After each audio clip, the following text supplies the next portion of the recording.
Yeah, my name is Sharmin Hussain, and I am a digital security trainer with Equality Labs and the network coordinator at the Social Transformation Project.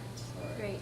So what brought you here? Why did you want to speak? Yeah, so I was invited as a speaker to talk on the rise of the right wing in South Asia. So as a Bangladeshi queer Muslim person, we've witnessed Islamic fundamentalism rising in a lot of the political parties that are running Bangladesh. And tangentially in India, we're witnessing the rise of Hindu fundamentalist parties taking over major states throughout the diaspora. So this is creating a huge category of socialization that is really penetrating into political, economic, and social dynamics for our community. And I know you're not from India, but recently same-sex marriage is approved in India. And how is it? I'm just wondering, what's your personal take? Yeah, so actually 377 is a colonial law from the British era that criminalizes homosexual sex. So technically legal marriage is not legalized, it's actually decriminalizing sex. So that in itself was a big celebration for South Asian people. So 377 is also a law in Bangladesh. So that's something that we haven't overturned yet, but watching India do it was like, a beautiful moment where we're like, oh yeah, now we can overturn these colonial era laws that have, criminalized bodies like ours. But then again, there's still that huge desire for a leap beyond, right? This is something that should have happened generations ago, and people are now thinking why aren't we pushing for not only legalizing same-sex marriage, but also creating a culture of queer liberation where all queer people are given, equal rights. And how does it feel personally as queer and Asian? Yeah, I think we've always existed, especially as Muslim queer people, we are actually the backbone of the Indian community's queerness, right? So in India, although Muslims are a minority, Muslims are the main source of queer history within that diaspora. So for us, it's knowing that we've always been here. We've always been a huge part of the conversations around what does freedom feel like. And I think for me, it just reminds me that there are millions of us that are looking for a political trajectory that not only includes us but centers our visions for liberation. Because I think people tend to think queer liberation is about us being able to have sex and do what we want. But actually, it's about ending misogyny. It's about ending the murders on trans women. It's about talking about why inequity exists within patriarchy and outside of it, right? And I think that vision for me reigns as the most important conversation to have, And although this law doesn't impact us in the way that these people were having sex, even when this law was in place, right? Now that it's overturned, what freedoms do they get to feel, right, in the homeland? Maybe they don't get to get criminalized for having homosexual sex. But that doesn't mean that these people still aren't beaten, abused, oppressed by a heteronormative society, You said murder? Yeah. So similar to America, where Black trans women are murdered at astronomical rates, in South Asia, similar things happen. So not only are trans women murdered, there is no coverage of the way the Hijra population, the third gender population, is treated by casteist society. So in general, we have similar trends when it comes to hate crimes, abuse on trans and gender non-conforming bodies. And what do you think is the impact of this event? Yeah. So I think this event this is one of the first events where I've seen East Asian and South Asian people talk about the rise of the right. And this came up at the NCAPIA. NCAPIA is the National Queer Asian Pacific Islander Alliance. This came up in a think tank that we were holding where we were all talking about what do queer Asians want to talk about in 2020, in 2019. And we were all talking about representation is great. It's great that all of a sudden we are getting articles written about us, but there isn't a conversation about our homelands and what's happening and how our families are connected to this deep rise of right-wing political thought. And because our countries are socially and politically repressive, that conversation about why we are here, why we're doing the work we're doing is really disconnected from what's happening back home. A lot of us have left extremely repressive governments to come here, and to do leftist work without connecting it to what is happening back home is a disservice to all those people who didn't have the privilege to leave, who still have to occupy spaces of like wanting liberation in countries that will murder you for speaking up, right? So I think for me, this is like a really important turning point for us not being American sensationalists. We're people that are actually trying to politic and engage with South Asian, hegemony, essentially. And wherever caste is in South Asia, South Asians carry it. So for us, it's important to look at like, why are we in denial about these hierarchies and hegemonies that exist within our own communities? But we're so quick to talk about white supremacy and the ways that, white people in this country have oppressed us. Where our economies and our political governments have existed way before white people got there. What about that politic, So interesting. Yeah. And back to you, last question. Yeah. So you said like a lot of parents kind of have like this connection with their children.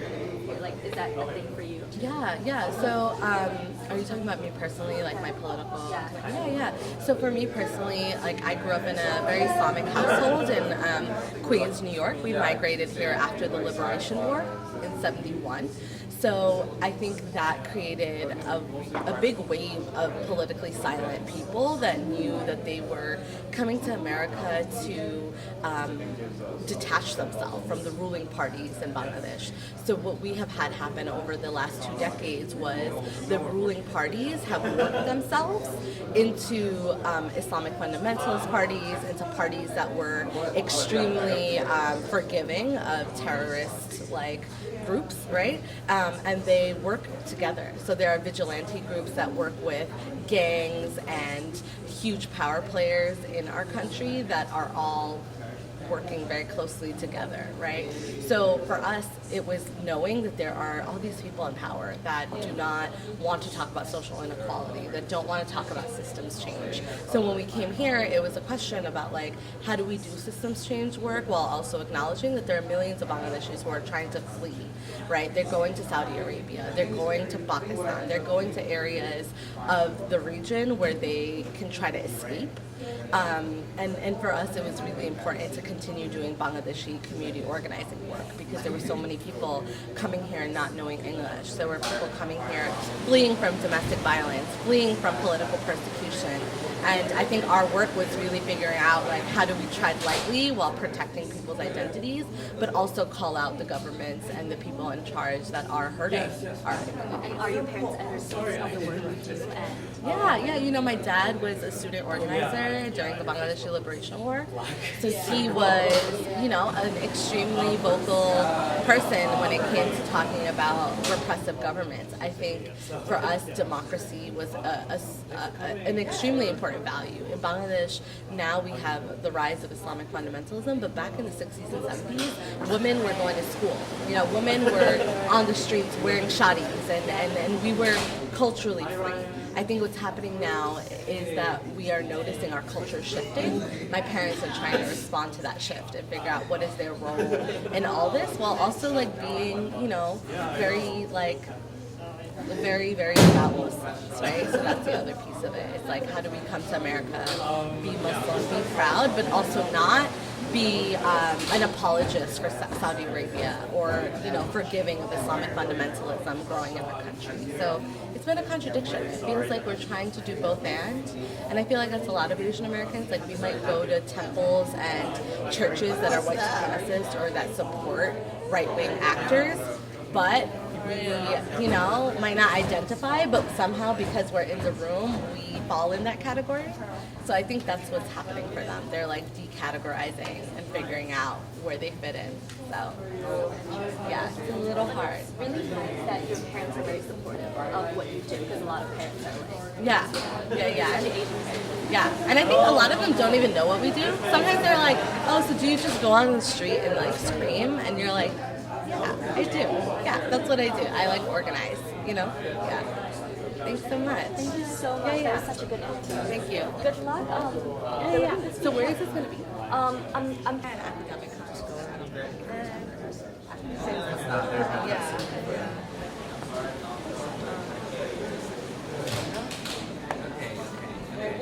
What number is this?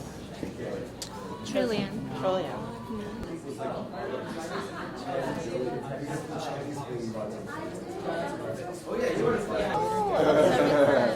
like one size fucks it up. Yeah, because it's just like the sleeve just happens to be like too tight, or you know, like Maybe like just see just kind of dip short here and there. I just wanna. Do you wanna just tell me a little about the event first? Sure, yeah. So this is sorry, let me start. Okay, so this event is organized by GAPIMNY, Empowering Queer Asian American API. So this event is featuring panel speakers who have experience dealing with right-wing conservative movements, especially within the Asian American community. So today we're just talking about various topics that the speakers chose themselves about right-wing movements in Asian American communities and how to counteract them. Great. Why did you organize the event?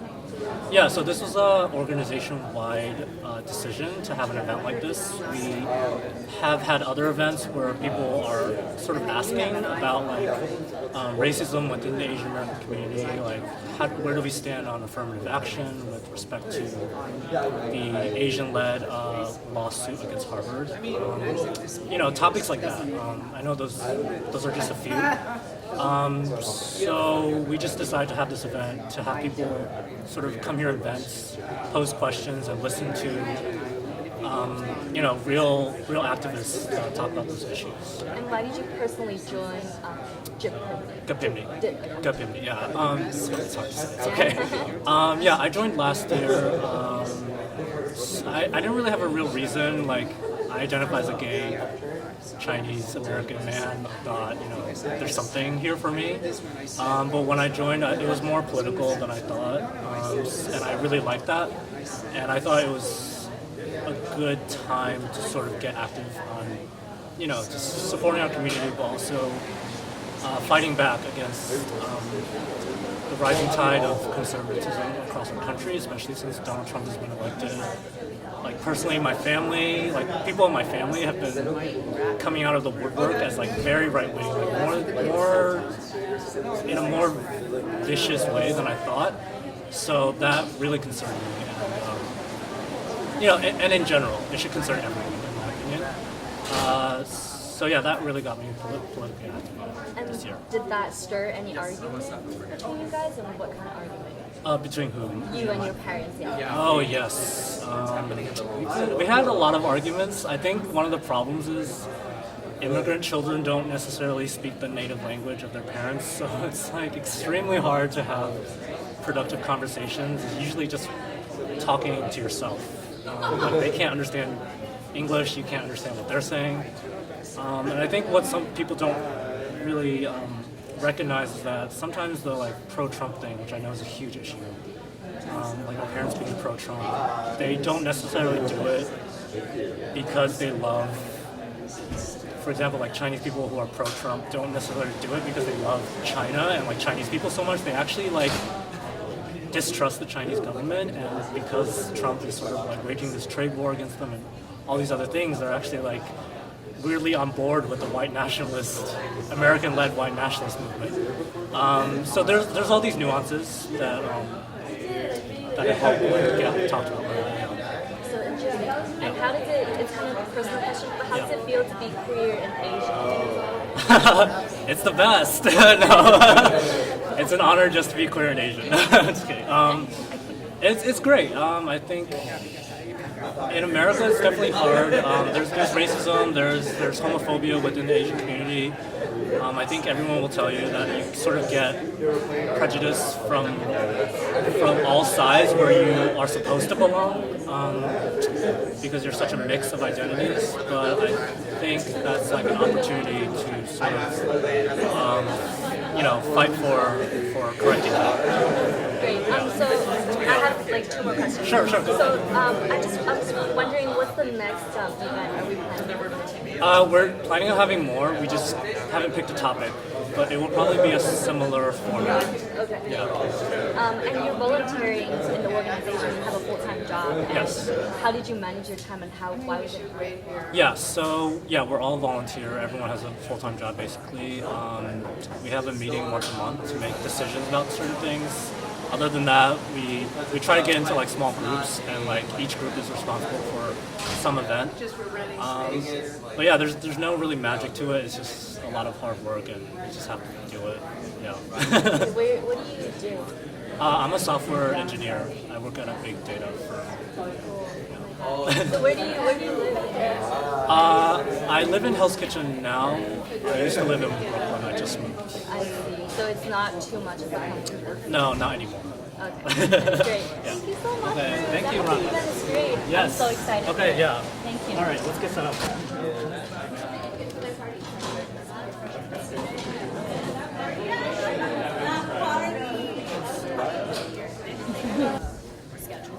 But what the format was, you said you were gonna like present, and we were like,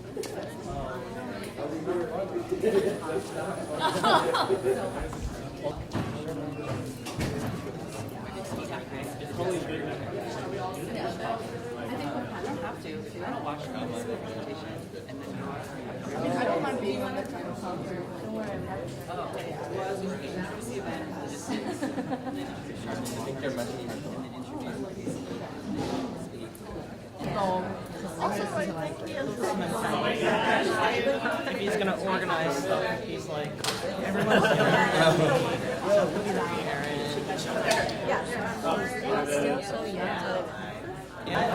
So, do you mind telling me your name first and spell it out for me? My name is James McMaster, JAMES MCMASTER. Great. What brought you here? I am currently one of the co-political chairs at GAPIMNY, Empowering Korean and Trans-Asian Pacific Islanders. And I, like many of us, I think, have a lot of family that situate themselves on the center or on the right. And I am neither of those things. And so I'm trying to help build a community analysis around what it is that drives our people to be in those political positions and how we can sort of shift their points of view and also build against those who are not going to shift their points of view politically.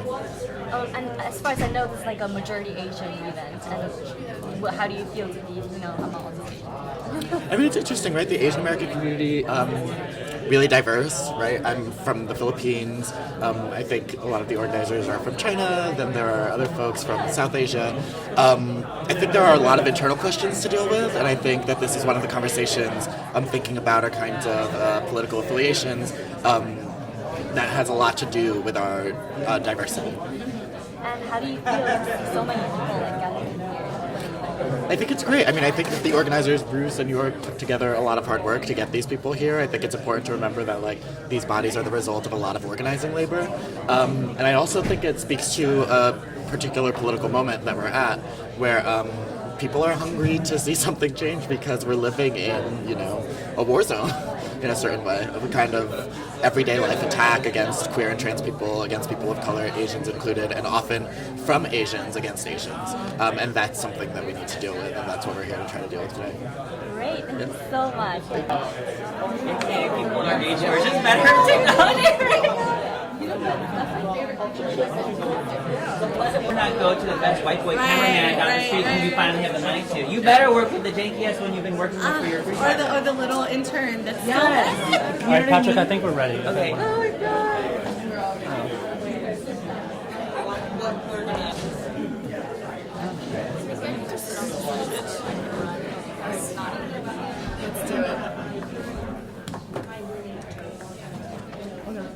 I was like, I know it's him.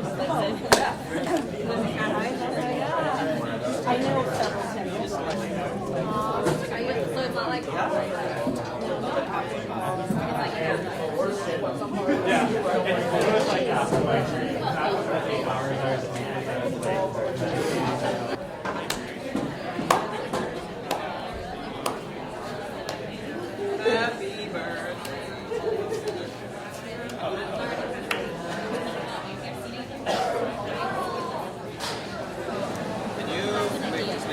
Installment kind of a serious event that we're doing around socio-political issues that affect the queer, trans, and Asian community. And this particular installment comes out of a workshop that was at the National Queer Asian Pacific Islander Alliance's national conference earlier this summer in San Francisco. And that one was specifically focused on similar themes, sort of like the rise of the Asian right, and also sort of anti-discrimination protections in Massachusetts, the formation of groups like Chinese Americans for Trump. Like all of these things sort of add up into a pattern and a lineage that is very real and very tangible, and I think has affected a lot of us in light of since the 2016 presidential election. I think also, like on a smaller scale, like many of us probably deal with like queerphobia, anti-blackness, and also just the like conservatism around our own like dinner tables, whether it was the recent holiday or just whenever you're dealing with engaging with folks in your community. So today we're going to hear from 3 panelists who I personally look up to a lot, and y'all should too. And I think just focusing on different aspects of this very big and broad like API diaspora and the ways in which the right is rising, and like hopefully some strategies and starting points to resist that and push back and overcome that. 2 logistical things. The restrooms on this floor are gendered. They're right there, and there are non-gendered restrooms 1 floor up, which are accessible by elevator and stairs. And also there's someone filming, but if you prefer, they're focusing on the panelists obviously, but if you definitely want to make sure your image isn't in the video as part of the audience, just find Bruce, who's waving his hand, and we'll make sure that you're not in the images or that you're blurred out, stuff like that. Cool. So I'm gonna have to reading off of apparently, yeah, our panelists obviously and global anti-blackness and sort of how these pieces fit together. So yeah. Also deeply entrenched in history that goes far beyond what we even have learned, right? So I always tell people that there are more Asian fundamentalists than there are white supremacists, right? We are the 2 biggest countries in the world for a mass genocide into Bangladesh. So all of this history goes beyond over 3,000 years of history, of fundamentalism. So we were fundamentalists before white people even got there, right? So we had systems of oppression, bodies, right, around the streets, cleaning up after other people. Those people are Dalits, Adivasis, and Bahujans. So they have been murdered, abused, and tortured, right, for generations. Till this day, caste violence is a very big form of oppression within my community, right? So we have Dalit women who are murdered, right, for running for office. We have stories of Dalit, so contemporary, that Dalit activists are committing suicide in South Asia. So a very famous academic was Rohit Vellala, right? He's a name to remember. He's a Dalit activist who committed suicide because of the violence that he endured as a student in India. So just to reiterate, wherever South Asians go, caste goes. So a lot of South Asians y'all will meet, some of them will be your friends at NYU, some of them will be your professors, will be like, oh, you know, I don't practice caste anymore, like that's so like old school. Actually, you kind of have to remind them that violence exists, right? So just to iterate that. So this is my triangle of casteist oppression. So the thing about caste, the Ramayana, like all those texts are casteist texts in the essence, because they were the ones that gave power to the Brahmins. So Brahmins are the priest caste. So if you are a Brahmin, you are the only person who is allowed to be a priest in South Asian society, right? So that means that unless you are born into a family of Brahmins, you were the ones that were protecting and fighting for Brahmins. Then came the Vaishyas, which were merchant classes. These are like what we call the middle class, right? And then there's the Shudras, the peasants. So Dalits, Adivasis, and Bahujans, they fall as a manifest. So you might have a friend who is of this caste. They are still considered upper caste, right? Even though they might not be like a millionaire, right? They still benefit from caste hierarchy, right? So we have indigenous people in the South Asian diaspora too, right? We call them Adivasi folks. So they are the indigenous people that have been fighting on the ground against all of these factories, coal mining that's happening in indigenous territories in India. What we recently heard of happening to that, that guy Chow who tried to, terrorize these Andaman Indians with Christian missionaries. Somebody who's benefiting off of the subjugation of other people's bodies. And once again, a lot of these people make huge ass careers without even getting questioned on their privilege, right? Because in America, South Asian has become a political category that in our countries, South Asian, we don't all sit in a room together and talk to each other. That's not a thing we do because caste is so, I would call it a yoga industry, right? Into America to really whitewash and saffronize Hindu fundamentalism. So a lot of the yogis, right? But the garments that they wear, right? The orange garments, that represents saffron, right? And saffron is the color of Hindu fundamentalists. So the orange color is a deeply violent color for Dalit communities because it has represented the Hindu fundamentalism, a political spectrum. It's also becoming a social spectrum. This is the work that I think becomes a lot harder because it's not just your uncle who's running for office, it's becoming a social practice.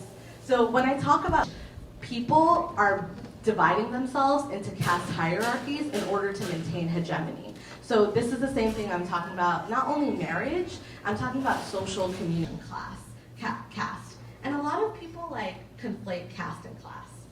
That's one thing that can't happen, right? Because you could once again be a rich, really want people to not conflate caste with class because it doesn't work that way. It's a hereditary system, right? The other parts that it's happening is in cultural work. So in California, we had a huge battle because there were a bunch of Hindu fundamentalists that wanted to erase the word caste from this caste, right? So we actually had a huge battle where we lost because the Hindu fundamentalists were organized. That before. Oh yeah, white people say that all the time, right? You can't just come for all of us, but can we dismantle structural oppression? Right? So that's the thing about Hindu fundamentalism. Unless you really attack people at the top, who are the Brahmins, the Shudras, and the merchant class, you cannot dismantle casteism. And I think that's what's so hard for people. So I've had Brahmin people who are friends, who I know of people that are livid. And they're like, Charmin, I believe in reform, not hard. And Patrick and I were talking about this earlier because this is the work of being oh, my uncle doesn't necessarily believe that Muslims should be killed like some Hindu fundamentalists do, but he does say that India needs to be a Hindu nation. That a lot of our people are falling into. So the way it manifests in my community is there are people that go to Hindu temples that are a part of the RSS fold, right? So the RSS, once again to remind you, is the soul. But I also spent 5 years going to international school in Shanghai when my parents immigrated back. And my parents never came back, they're still in China. But I came back to be a human resources professional, and my father was an engineer.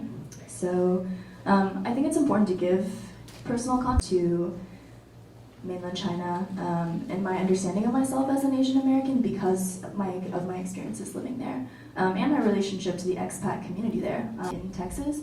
So I had never been surrounded by Asians until I moved to China. And I went to international school, so there are a lot of different kinds of Asian folks from the global context living there. And yeah, so I speak from a very different place than Parisa does. So the reason that we're bringing this up, I think, is similar to what Sharon was talking about, that caste follows you, even when class in this country is about mobility. We have to, even though intergenerational poverty exists, intergenerational wealth exists, the mythology that people can transcend class and be able to be upwardly mobile or downwardly mobile.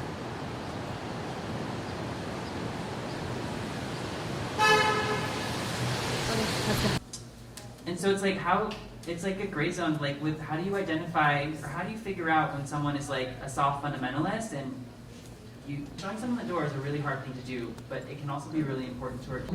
Right? That is the way that Hindu vegetarians create hegemony about what is pure and what is Okay, my name is Pearl Wong. I'm part of Q-Wave as one of the leadership on the steering committee. Great. Pearl is P-E-A-R-L? Yes. Great.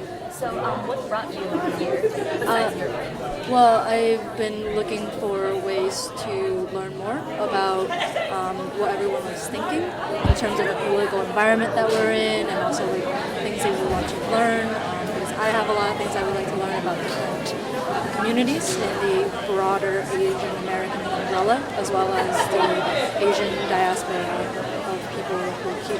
Because I've lived abroad and I've lived in Japan, but I'm actually Chinese American, and so there's a lot of different things I want to learn about and unpack, figure out.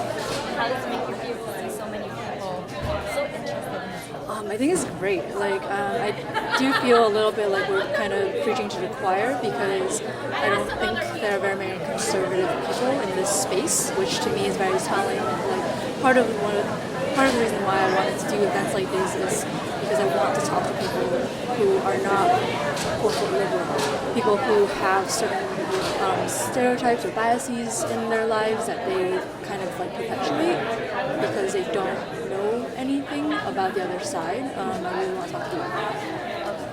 So, one last question: is there any perspective, or just like a political environment? Well, it's also really nice to be in a community with like queer Asians because I moved back to New York like 2 years ago, and I kind of looked around. I was like, where are all the queer Asians? And that was how I found QWave as like an organization that like actually brings the community together, along with GAPIMNY and other communities around the NYC area, which is really cool. So that's kind of what I'm doing.